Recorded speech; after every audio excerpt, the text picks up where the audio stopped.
Okay, welcome to another session on the mind map. This is a teaching device which I used over many years of teaching A Course in Miracles, but it can be helpful to anyone who is struggling with the insanity of this world and would like to be more peaceful.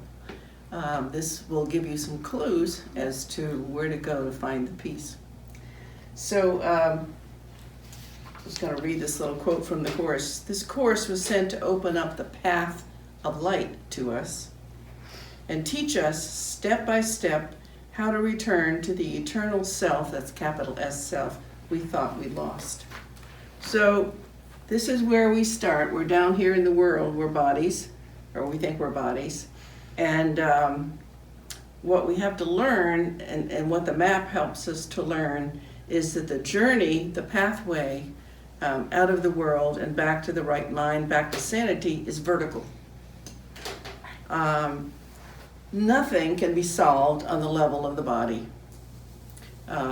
Any of the seeming problems that arise in your life, or difficulties, or conflicts, or things going wrong with your body, or things going wrong with your diet, or things going wrong with your work, or your relationships, or whatever it is, you think, oh, I can manage this, or I can change this, or if they would just act differently, things would be better.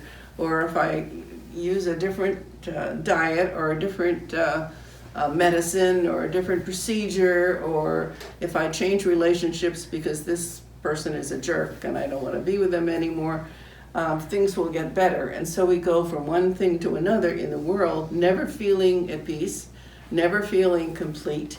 And as somebody or other said, it's just one damn thing after another in the world. And you go get a new medicine for something, and then that medicine has side effects, and then you have to deal with the side effects, and then one thing after another. So let me just review the whole map, and then we're going to look at the topic today of hidden motives. Now, we put God at the top, and oneness, and Christ, and we can't even really remember what that's like because we think we're bodies. So we're in a dualistic world of consciousness in which we think, I perceive something out there, and so even if I talk about God, there's me and there's God, so there's that duality. But we can at least intuit that there's something beyond this world, and we're going to call it God, or we'll call it oneness, or spirit. And then we had this tiny mad idea, and we fell into this dream. So here's the dreamer. Now, everything below the top line here is a dream. Everything. The whole universe is one cosmic dream.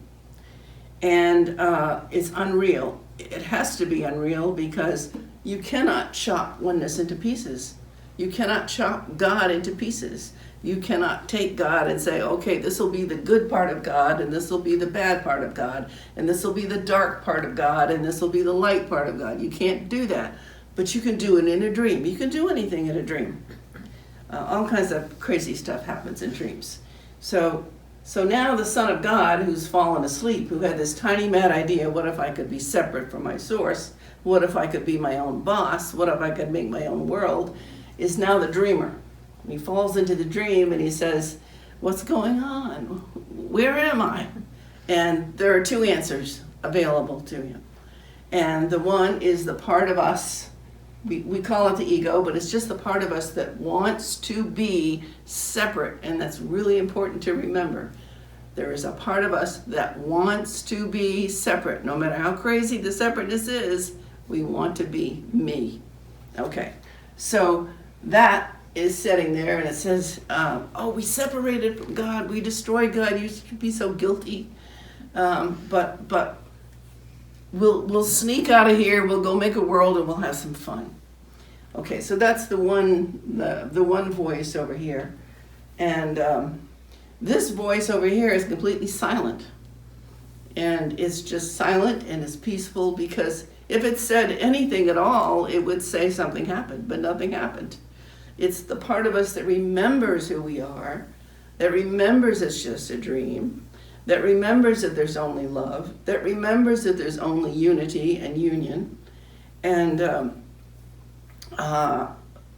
ego looks over there and says, boring, boring, we don't want that. So as one mind, one dreaming mind, we said, okay, we'll go with the ego, and we'll believe the story that we really separated. And then that's when you have the Big Bang in terms of the mind, and then the Big Bang in terms of the universe. We're going to break ourselves into the original multiple personality disorder. We're going to shatter ourselves into all of these pieces. We need all of these pieces, and we're going to send them out into the world, and each one is going to have within them this belief within. I separated, I'm sinful because I separated, I'm guilty, and I'm going to be punished, and I'm afraid of the punishment, but I'm also afraid of being found out. So my scheme as an ego is to come out here, seem to be born into an innocent little body that never did anybody any harm, and we spend our whole lives looking all around and saying, I'm innocent. Who are the bad guys? I want to take this unconscious guilt and I want to find where to put it. So I put it onto everything around me. So if you think about when you wake up in the morning, where does your mind go? What's wrong? What problems do I need to solve today? What hurdles do I need to overcome? Why isn't my coffee hot enough? Why is this woman next to me screaming? You know, it's just, there's always something wrong. The air temperature is too bad, or the rain is falling, or the rain is not falling. We really need the rain. There's always something wrong. And that's where we always look, is to find out what's wrong. That's our mindset from the beginning. That's our default setting. Find out what's wrong, what's wrong, what's wrong. We seem to be happy when not too many things are wrong. But then we get nervous. Whoops, I gotta make something wrong again. So pretty soon something comes along and it'll be wrong again. So that's where we are in down here. And it's a very miserable existence because we're always looking to blame someone else. Other people are doing the same thing to us. They're gonna blame us. And we're always looking for hidden motives in others. I mean, we know that we're not telling the truth. I know that I smile at you in order to get you to give me better service in a store. Not because I care anything about you.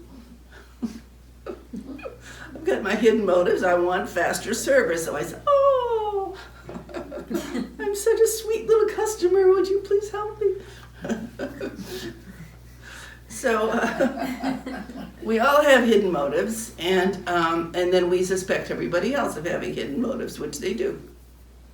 And we think that we can keep the contents of this brain here private. We put on a little mask, whatever that mask looks like, and behind that mask we can think anything we want, and nobody can know what's going on in here.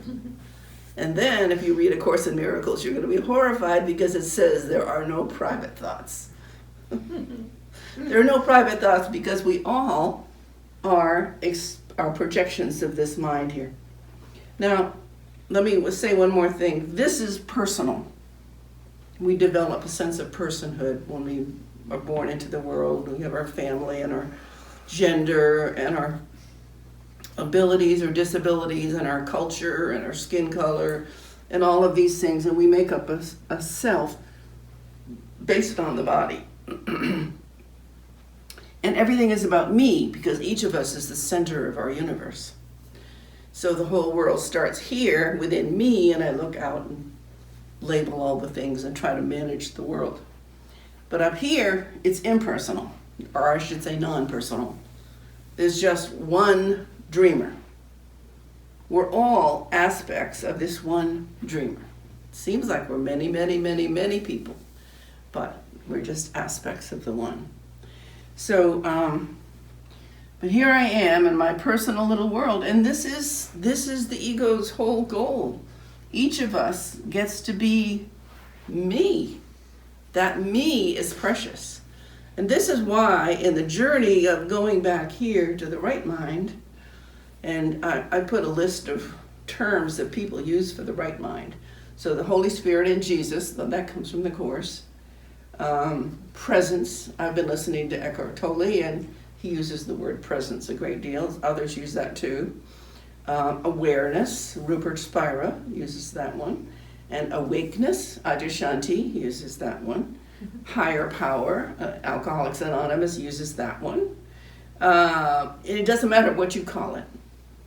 It's a sense of something divine, something benevolent, something kind, something that is infinitely strong and helpful and comforting.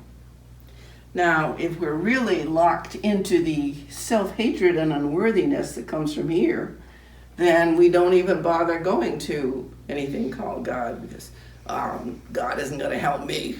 I'm just a worthless piece of, you know what. So it can sometimes take a long time before this suffering becomes so intense that this person says help, and is even willing to take that first step of reaching out for help to something beyond itself. So the same suffering that was made to keep us imprisoned down here then becomes the way in which we start to wake up, because we only have so much pain tolerance, as the Course says. Before we can't stand it anymore, and we say there's got to be another way.